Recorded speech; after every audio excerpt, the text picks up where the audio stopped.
نحمده ونصلي على رسوله الكريم اما بعد فاعوذ بالله من الشيطان الرجيم بسم الله الرحمن الرحيم رب اشرح لي صدري ويسر لي امري واحلل عقدة من لساني يفقهوا قولي۔ ایک حدیث میں آتا ہے کہ قیامت کے دن ایک آواز دینے والا آواز دے گا، عقل والے لوگ کہاں ہیں، عقل والے کہاں ہیں؟ لوگ پوچھیں گے کہ عقل والے کون ہیں؟ جواب دیا جائے گا وہ لوگ جو اللہ کو کھڑے بیٹھے اور لیٹے یاد کرتے تھے اور آسمان و زمین کی تخلیق میں غور کرتے تھے اور کہہ اٹھتے تھے خدایا تو نے ان کو بیکار نہیں بنایا، تو پاک ہے، بس ہم کو جہنم کے عذاب سے بچا لے۔ یہ ہیں عقل والے جن کا ذکر ان کے اندر فکر پیدا کرتا ہے کہ یا رب آخرت کے عذاب سے بچا لے، یعنی وہ سارے غور و فکر کے نتیجے میں اللہ کی عظمت اور ہیبت کے قائل ہوتے ہیں، فوراً ان کو اپنی آخرت اور انجام کی فکر ہونے لگتی ہے۔ حضرت ابو ہریرہ رسول اللہ صلی اللہ علیہ وسلم سے روایت کرتے ہیں، ایک شخص چھت پہ لیٹا ہوا تھا، آسمان اور ستاروں کو دیکھ رہا تھا۔ دیکھتے دیکھتے اس کے دل پر اللہ کی ایسی ہیبت آئی، ایسا عظمت کا احساس ہوا کہ بولا خدا کی قسم مجھے یقین ہے کہ تمہارا پیدا کرنے والا کوئی ہے، تم خود نہیں بنے۔ یعنی ستاروں کو دیکھ کے وہ کہتا ہے اے اللہ تو مجھے بخش دے، تو جو بھی ہے تو مجھے بخش دے۔ اسے کوئی پتہ نہیں کہ پیغمبر کون ہے، کتاب کیا ہے، کچھ نہیں، وہ صرف نشانیوں کو دیکھ کر اپنے رب کو پہچان رہا ہے، کیونکہ جو واقعی اللہ کی عظمت اور ہیبت اور قدرت اور کمال کو جان لیتا ہے نا، تو اس کے دل میں پہلا خیال یہ ہے کہ اللہ پھر تو مجھے بخش دے، مجھے معاف کر دینا، میں بہت چھوٹی چیز ہوں، بہت گناہ گار ہوں۔ جب کوئی اللہ کی قدرتوں کو دیکھتا ہے تو اس کو اپنی کوتاہیاں یاد آتی ہیں نا، اپنا آپ حقیر نظر آتا ہے، اور جو اللہ کی قدرتیں نہیں دیکھتا اس کو اپنی ہی بڑائیاں اور اپنے ہی آرٹ اور اپنی ہی ذہانتیں اور اپنے ہی کمالات پھر اس کی نگاہوں میں سمائے رہتے ہیں، میں یہ بھی ہوں اور میں وہ بھی ہوں اور میں ایسا بھی ہوں اور میں ویسا بھی۔ اس سارے تکبر نتیجہ ہے اس بات کا کہ ہم نے اپنے رب کو نہیں پایا، پھر سارا وقت دھیان اپنی ہی تعریفوں اور اپنے ہی کمالات کی طرف لگا رہتا ہے۔ تو اس میں ایک اور بات یہ بھی پتہ چلتی ہے کہ تنہائی میں یاد کرنا رب کو اور اپنے انداز میں یاد کرنا اور واقعی یاد کرنا، کسی رٹے رٹائے جملے کی شکل میں نہیں یا کسی بنے بنائے سانچے کے طریقے پر نہیں، بلکہ حقیقی معنوں میں رب کو یاد کرنا۔ اسی لیے ایک حدیث میں آتا ہے کہ جو شخص تنہائی میں اللہ کو یاد کرے وہ ایسا ہے جیسے اکیلا کفار کے مقابلے میں چل دیا ہو۔ جو شخص تنہائی میں رب کو یاد کرے وہ ایسا ہے جیسے اکیلے ہی یعنی دشمنوں سے لڑنے کے لیے چل پڑا ہو، یعنی اس کا مقام اجر و ثواب کے اعتبار سے اتنا بڑا ہے۔ ایک اور حدیث میں آتا ہے 7 آدمی وہ ہیں جن کو اللہ تعالی قیامت کے دن اپنے عرش کے سائے میں جگہ دے گا، جس دن اس کے سائے کے سوا کوئی سایہ نہ ہوگا، کوئی سایہ نہ ہوگا۔ اور ان میں سے ایک شخص کون ہوگا؟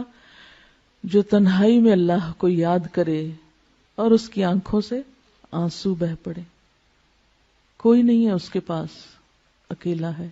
وہ اپنے رب کو اس طرح پہچانتا ہے، اپنے رب سے اتنا قریب محسوس کرتا ہے کہ اپنی کوتاہیوں پہ نظر پڑتے ہی رو پڑتا ہے کہ اللہ میں گناہ گار ہوں، پاک تو صرف تو ہے، ہر عیب اور ہر خطا اور ہر کمزوری سے پاک صرف تیری ذات ہے، مجھ میں تو بہت غلطیاں ہیں، تو مجھے معاف کر دے۔ اسی لیے ایک اور حدیث میں آتا ہے، حضرت عائشہ رضی اللہ تعالی عنہا فرماتی ہیں نبی صلی اللہ علیہ وسلم نے فرمایا اللہ کی وہ مخفی یاد جس کو فرشتے بھی نہ سن سکیں، یعنی اتنی گہرائی میں اللہ کی یاد اور اللہ کی طلب کہ جس کو فرشتے بھی نہ سن سکیں، اس کا ثواب 70 درجہ زیادہ ہے۔ ٹھیک ہے زبان سے بھی ذکر کرنا چاہیے، بلند آواز سے بھی کرنا چاہیے، لیکن تنہائی میں جب کوئی نہ ہو، صرف آپ ہوں اور آپ کا رب ہو، اور واقعی پھر دل کے پورے تاثر کے ساتھ یاد کر کے روئیں، وہ چیز ہر ریاکاری سے پاک ہوتی ہے، ہر دکھاوے سے، کیونکہ اس میں آپ دیکھیں آپ اتنے قریب ہیں نا، آپ دل ہی دل میں سرگوشیاں کر رہے ہیں اپنے رب سے۔ عموماً آپ نے دیکھا ہوگا بچہ دوڑا آتا ہے آ کے ماں کے کان میں بات کرتا ہے، بہن بھائیوں کو بھی نہیں بتانا چاہتا، باپ کو بھی نہیں بتانا چاہتا، کبھی آپ نے دیکھا ہوگا چھوٹے بچوں کو صرف ماں کے کان میں. اب بھی کبھی میری بیٹے سے چھوٹے سے بات ہو نا تو وہ فون پر بھی سرگوشی شروع کر دیتا ہے. مجھے اتنا پیار آتا ہے نا کہ کچھ چیزیں ہوتی ہیں وہ صرف ماں سے شیئر کی جاتی ہیں. تو اللہ تو 70 ماؤں سے بڑھ کے پیار کرنے والا ہے. ہم کیوں نہیں اس سے سرگوشیاں کرتے؟ کیونکہ سرگوشی انسان کس سے کرتا ہے؟ جس سے سب سے زیادہ محبت ہوتی. دل چاہتا ہے انسان اس کے کان میں آہستہ آہستہ باتیں کرے جو کسی کو پتہ نہ چلے. تو جنہیں اللہ سے شدید محبت ہوتی ہے وہ اللہ سے بھی اسی طرح چپکے چپکے دل میں بھی پکارتے ہیں اس کو اور سرگوشیاں کرتے رہتے ہیں. اور پھر جب وہ ڈوبتے ہیں اندر تو واقعی ان کے منہ سے ایسے کلمات والہانہ انداز میں نکل جاتے ہیں کہ جس میں اللہ کی بے پناہ حمد ہو. عبادہ بن صامت نے آپ سے روایت کیا ہے رسول اللہ صلی اللہ علیہ وسلم سے کہ بہترین ذکر خاموش ذکر ہے، یعنی جس میں اللہ کی یاد ہے اور غور و فکر بھی اللہ کی تخلیق پر ہو رہا ہے. اور بہترین رزق وہ ہے جو کافی ہو، کفایت کرے. ایک حدیث کے مطابق آپ نے فرمایا اللہ کو ذکر خامل سے یاد کیا کرو. پوچھا کہ ذکر خامل کیا ہے؟ فرمایا مخفی یاد، ایسی یاد جو سب سے چھپی ہوئی ہے. اور اسی کے بارے میں فرمایا جو ایسا کرے گا اس کے گناہ معاف ہو جائیں گے خواہ وہ سمندر کی جھاگ برابر ہی کیوں نہ ہو. تو یہ جو صحابی کے منہ سے الفاظ نکلے تھے یہ کوئی معمولی الفاظ نہیں تھے، انتہائی محبت بھرے اور اللہ کی شدید محبت میں ڈوبے ہوئے الفاظ ہیں. ربنا ولک الحمد حمدا کثیرا طیبا مبارکا فیہ، یعنی جیسے بس نہیں چلتا کہ اور کیا کیا کہہ ڈالے. اسی لیے اللہ تعالیٰ نے 30 فرشتے مقرر کیے کہ تم اٹھاؤ اس کے ثواب کو، تم لکھو اس کو. حضرت عبداللہ بن ابی اوفا رضی اللہ عنہ روایت کرتے ہیں کہ جب رسول اللہ صلی اللہ علیہ وسلم رکوع سے اٹھتے تو قوم میں یہ دعا پڑھتے تھے سمع اللہ لمن حمدا اللہم ربنا لک الحمد ملء السماوات وملء الارض وملء ما شئت من شیء بعد. اللہ نے سن لی اس بندے کی بات جس نے اس کی تعریف کی. اے ہمارے اللہ، اے ہمارے رب، تیرے ہی لیے ساری تعریف ہے، آسمان و زمین اور ہر اس چیز کے بھراؤ کے برابر جو تو چاہے. یعنی میں تیری تعریف کر رہا ہوں اتنی جس سے آسمان بھر جائیں، جس سے زمین بھر جائے، اور پھر اس کے بعد جو بھی چیز تو چاہے بھر جائے، کیونکہ ہمیں تو پتہ نہیں اس کے بعد اور کیا ہے. ہم تو آسمان و زمین ہی کو جانتے ہیں نا، بس یہی نام آتے ہیں، ہمیں کیا پتہ ان آسمانوں کے پیچھے کیا ہے.